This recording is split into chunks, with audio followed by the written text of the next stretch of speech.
आप सभी को सादर नमस्ते, जय श्री राम। मेरे YouTube चैनल वसुधा के रंग में आप सभी का स्वागत है। आज मैंने स्वाध्याय किया माता द्रौपदी के स्वयंवर स्वयंवर नहीं कहेंगे, विवाह संस्कार के बारे में, क्योंकि यहाँ जो माता द्रौपदी के विवाह का वर्णन आता है महाभारत ग्रंथ में आदि पर्व के 30वें से 32वें अध्याय में, वहां पर ऐसा कहीं वर्णन नहीं है कि माता द्रौपदी का अर्जुन के साथ या अन्य पांडवों के साथ विवाह हुआ था। यहाँ केवल एक ही वर्णन मिलता है कि उनका विवाह जो है वो महाराज युधिष्ठिर के साथ हुआ था, क्योंकि राजा द्रुपद जो कि माता द्रौपदी कृष्णा के पिता थे, उनकी सदैव से इच्छा थी कि पांडु पुत्र में से कोई उनकी पुत्री का पति बने, उनके साथ विवाह हो। अब क्योंकि महाराज युधिष्ठिर सबसे बड़े थे, ज्येष्ठ थे, उनका विवाह भी उस समय होना बाकी था जब अर्जुन ने लक्ष्य भेद किया। लक्ष्य भेद की शर्त को अर्जुन ने ही पूरा किया था। लक्ष्य भेद की शर्त को पूरा करने के बाद अर्जुन और भीम राजा द्रुपद की रक्षा हेतु वहां रुक गए थे, क्योंकि अन्य सभी राजाओं ने उन पर आक्रमण कर दिया था अपना अपमान समझकर। और जो युधिष्ठिर नकुल सहदेव हैं, वो अपनी माता के पास शुभ समाचार सुनाने के उद्देश्य से वहां से पहले ही चले गए थे। बाद में द्रौपदी को लेकर अर्जुन और भीम माता के पास पहुंचे थे, ऐसा वर्णन हमें महाभारत ग्रंथ के आदि पर्व में मिलता है, जो कि 30 से 32 अध्याय में है। अब हमें बचपन से बहुत लोगों ने सुनाया कि माता कुंती चिंता में उदास बैठी थी पुत्रों की, और 5 पांडव आए और उन्होंने अपनी माँ के लिए ऐसी बात कही कि वो खुश हो जाएं कि देखो माँ, मैं आपके लिए कितनी सुंदर वस्तु या जो भी लाया हूँ, देखो मैं क्या लाया हूँ। तो माँ ने देखे बिना ही कह दिया, जो भी लाए हो 5 मिल बांट कर खा लो, मिल बांट लो आपस में। इसीलिए द्रौपदी का विवाह 5 के साथ हुआ, ऐसा हमें सुनाया गया। परंतु जब हम महाभारत ग्रंथ पढ़ते हैं तो ऐसा वर्णन नहीं आता है। हाँ, ये 32वें अध्याय में दोनों प्रकार का वर्णन आता है, एक तो मिल बांट कर विभाग करके ग्रहण करने का, और दूसरा विवाह संस्कार का। दोनों प्रकार का वर्णन महाभारत के आदि पर्व के 32वें अध्याय में आता है। अब देखिए, विभाग करने का, मिल बांट कर ग्रहण करने का वर्णन किस प्रकार है और विवाह संस्कार का वर्णन किस प्रकार है। 32वें अध्याय में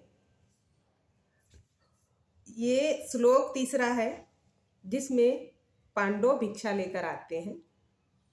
4 का वर्णन है अर्जुन, भीमसेन, नकुल और सहदेव का, जो भिक्षा लेकर आते हैं और युधिष्ठिर से निवेदन करते हैं, भिक्षा के ग्रहण का निवेदन करते हैं। वहां पर माता कुंती जो है वो द्रौपदी से कहती हैं, अभी तक द्रौपदी का विवाह संस्कार हुआ नहीं है। अर्जुन और भीम उनको ले आए हैं वहां से, अर्जुन ने लक्ष्य भेद कर लिया है। लक्ष्य भेद के बाद जो शर्त थी कि मेरी पुत्री उनकी हो जाएगी जो लक्ष्य भेद करेंगे, तो वो उनको ले आए हैं वहां से, लेकिन अभी विवाह संस्कार संपन्न नहीं हुआ है।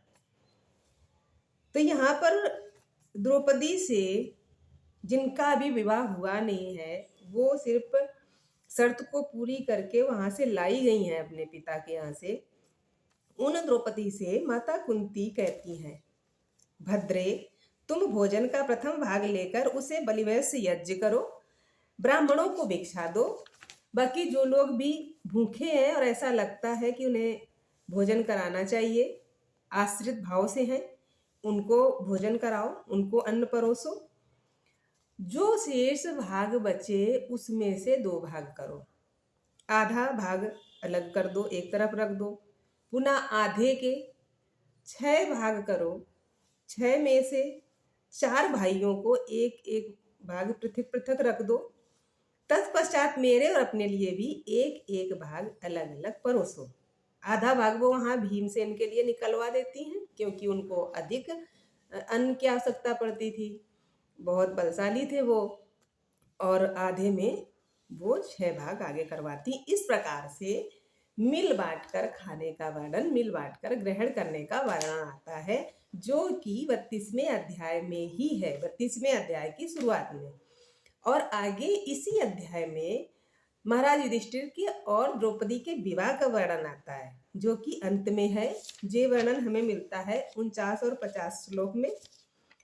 49 और 50 नंबर श्लोक में उन कहते हैं, जब उसके पहले जो राजा द्रुपद और युधिष्ठिर की बहुत सारी चर्चाएं होती हैं, उसके बाद सारी बातें होने के बाद राजा द्रुपद जी युधिष्ठिर से कहते हैं कि मैं हर प्रकार से आपके साथ हूँ, और उसके बाद वो इच्छा करते हैं अपनी युधिष्ठिर से कि आप तो धर्मपरायण हैं, धर्मज्ञ हैं, अब कृष्णा का विवाह अर्जुन के साथ पुण्य दिवस पर मेरी पुत्री का विधि पूर्वक पाणी ग्रहण करें अर्जुन, ऐसा आप आदेश करें, या फिर आप अपने सब भाइयों में से जिसके लिए चाहें उसके लिए मेरी पुत्री को विवाह संस्कार हेतु चुने, मेरी पुत्री को उस भाई के लिए चुने। क्योंकि राजा द्रुपद की सदैव से इच्छा थी कि पांडुपुत्र में से ही कोई उनका दामाद बने, द्रौपदी का पति बने। जब वो इस तरह की चर्चाएं युधिष्ठिर से करते हैं, तो 49 नंबर श्लोक में युधिष्ठिर कहते हैं कि विवाह तो मेरा भी करना होगा। एक, क्योंकि वो बड़े भाई हैं सब में, इसलिए वो एक सामान्य बात कहते हैं कि विवाह तो मेरा भी करना होगा।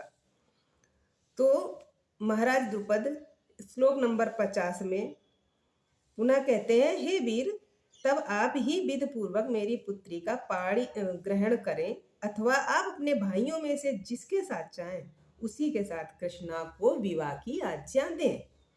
ये यहाँ पर उदाहरण मिलता है, और उसके आगे का उदाहरण विवाह संस्कार का है, जिसमें पुरोहित धौम्य ने वेदी में अग्नि आदि प्रज्वलित करके युधिष्ठिर और द्रौपदी का गठबंधन करके विवाह संस्कार पूरा कराया। इस प्रकार से विवाह का वर्णन यहाँ मिलता है माता द्रौपदी का, जो युधिष्ठिर के साथ मिलता है, और आपस में बांटकर खाने का वर्णन मिलता है, वो भिक्षा के बारे में है। तो भ्रामक परिस्थितियों से बाहर निकलकर हमें अपने ग्रंथों का स्वाध्याय करना चाहिए, और तर्कपूर्ण ढंग से करना चाहिए कि पीछे ऐसी बात कही गई है, यहाँ ऐसी क्यों हो रही है। आज के स्वाध्याय में इतना ही। आगे जो और कुछ स्वाध्याय करूँगी वो आप लोगों के साथ शेयर करूँगी। वैसे पहले से ही बहुत सारे लोग, बहुत सारे विद्वान इस विषय में बताते रहते हैं, परंतु समय समय पर अपडेट होती रहे, हम स्वाध्याय करते रहें, ये हम सबका नैतिक दायित्व भी है और अपनी संस्कृति के प्रति जिम्मेदारी भी है। आप सभी को पुनः सादर नमस्ते। जय श्री राम।